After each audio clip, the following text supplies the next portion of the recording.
Battlefield, the game where you sprint into action, hope your squad doesn't ram you in the hole with their performance, and pray the server doesn't crash mid-session. But why did we go from eagerly expecting a new entry to waiting to see how EA spreads our cheeks this time? That's exactly what we'll cover today. To start the story, we'll need to go to where the idea began. The violent, unforgiving, and brutal nation of Sweden. In 1992, a group of former Amiga employees started a little indie studio called Digital Illusions, or what we nowadays know more as DICE. These developers were initially focused on the apparently thrilling experience of playing digital pinball, making a whopping 4 out of their 7 games at the time about something you can play at Chuck E. Cheese. Aside from a few racing games and a platformer, they played it safe, enjoying some modest success without thinking too outside the box. Well, that was until Refraction Games came walking by with a sweet, juicy title called Codename Eagle in 1999. It was the blueprint for chaos. Huge maps, tanks, planes, and players all yelling into their microphones like proper gentlemen. It was then when Refraction realized there was potential for more. After all, this was an untapped market, so they started early development for the very first Battlefield game, Battlefield 1943. When the team at Digital Illusions saw the potential, they changed minds faster than a CEO at a Coldplay concert and bought not only the rights to the game, but the studio behind it in 2000. Short after, they went elbows deep and found that if they just polished the madness of Codename Eagle, Battlefield was capable of becoming something much greater. They had a vision of a game where you could be a tank driver, a fighter pilot, and play war with your stinky little online friends. But soon, they would be facing a problem they had no idea how to fix. See, there was a huge caveat to their plan. They'd never done a multiplayer game before. While Refraction had already dabbled with the art, the existing digital part of the team was raw dogging the whole thing. As a result, they ended up slightly overestimating the technology of the time, leading to a myriad of issues. Bullets not being tracked correctly, difficulties joining a server, as well as difficulties staying on the server without it eating shit and disconnecting you. So when Battlefield 1943 released in 2000, it was clear the developers faced challenges in expanding on the sandbox war scenario and adapting the game to a broader audience. But most gamers didn't seem to care. Back in the day, there wasn't really the level of multiplayer sophistication we have now. I mean, the latest FPS games have multiple modes to choose from, larger servers, even more customization, features, but it is an undeniable truth that without Digital Illusions and their crazy ideas, we wouldn't be able to enjoy any of those things today. The success gave DICE a taste for chaos, and they wanted more. 2 years later, they traded snowy beaches for humid jungles with Battlefield Vietnam. Players got helicopters, napalm, and a soundtrack that slapped harder than your stepfather. Even the minimap got a shiny 3D upgrade, showing control points in real time. But it also introduced DICE to their first true online growing pains. Lag, buggy hit detection, and servers melting under the weight of players discovering they could import their Hannah Montana CD to get the best of both worlds. Still, the formula worked, and the craziest part of the story is still to come. I'll take this small moment to remind you guys to hit the notification bell to help me make more videos like this. A year after the success of Vietnam, DICE wanted to mix it up by removing historical accuracy from their games.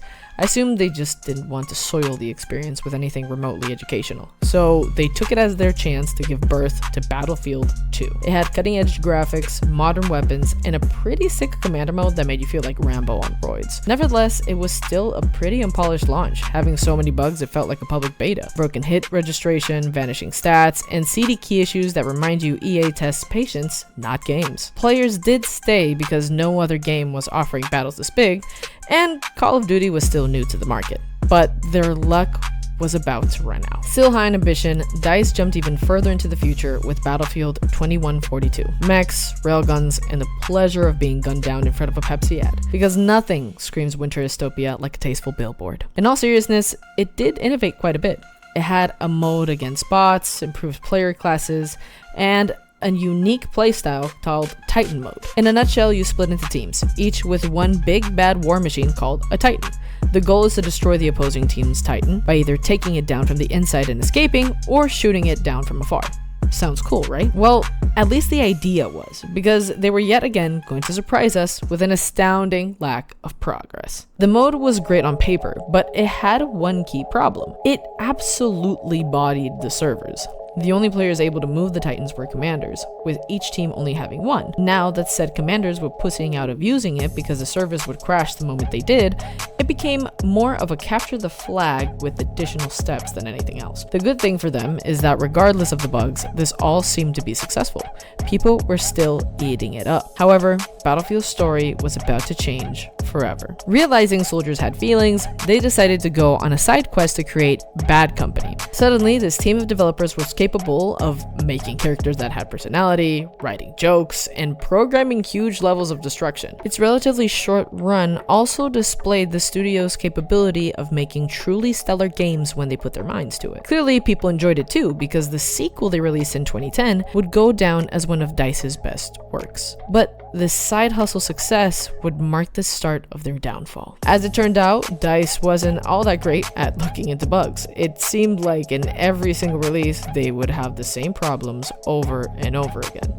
They seemed to struggle with containing the scope within what was possible for them at the time, so they went the scenic route and lured us in with Battlefield 3. It was gorgeous and cinematic, thanks to EA's Frostbite engine. For 2011, it was a big leap forward visually, but their servers were still a mess. The hit detection was all over the place, and you'd get stuck in the wall. Players still liked the game enough to keep buying it, but their luck was about to run out. The wheels came off with Battlefield 4. It launched so broken in 2013, it became an industry punchline. Crashes, disappearing weapons, sound cutting out mid-flight, elevators launching players into orbit. EA had to halt all DLC development just to fix the thing, and the trust in the series was wounded badly. Of course, EA motivating their developers to release dogshit games is almost a company motto, so I wouldn't consider this particularly shocking when the Mass Effect 3 ending stunt was pulled a year earlier. But I digress. DICE needed a miracle to survive. That miracle came in the form of Battlefield 1 3 years later. World War II setting, cinematic story, destruction that felt real, and for once a launch that didn't make you want to slam your console against concrete. It was a critical and commercial win, and DICE did enough good PR to get back on their players' good graces. Though it did feel more like having your hand dipped in shit and washing it with a hose. No matter how much you rinse, you could still smell the poop, and Battlefield was covered in it. This is where things start to get more controversial. They tripped over their own dicks by squeezing lemon into their marketing team's eyes and having them rewrite history for a DEI hire. The reveal trailer for Battlefield 5 in 2018 showed a woman on the front lines with prosthetics and face paint. That's right, they decided to recount the most horrific war in history by telling us a handicapped blonde chick with a Jumanji fetish was a war hero. Instead of taking some of the valid criticism and addressing it like adults, DICE decided to tell gamers they didn't have to buy it, and boy was that the dumbest move they could have possibly chosen. They had a projected sales number of 8.3 million units, but players gleefully remembered that they didn't have to get it if they didn't like it, and lowered those expectations by a whopping 1 million units.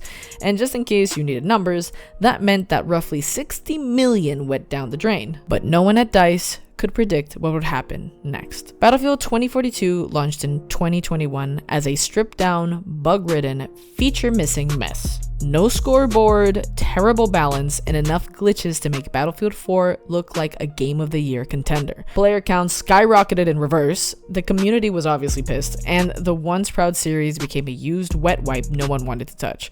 It got so bad that a change.org petition asking for refunds got 50,000 signatures, though we all know nothing happened with that. This seemed like the end, but apparently they're still alive and kicking with an upcoming Battlefield 6 release no one was really waiting for. So it looks like there's still opportunities to come for DICE to snatch defeat from the jaws of victory. From humble pinball tables to global war simulators, DICE's journey is one of repeatedly tripping over the same rock and then asking what's wrong. They've built some of the greatest multiplayer experiences ever and some of the most frustrating. In reality, the war is always between the game DICE dreams of and the game we actually get on release.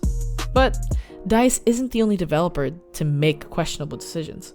Click on the video link and get a look into the truth behind BioWare's terrible handling of Mass Effect 3's ending. Thanks for watching. Bye!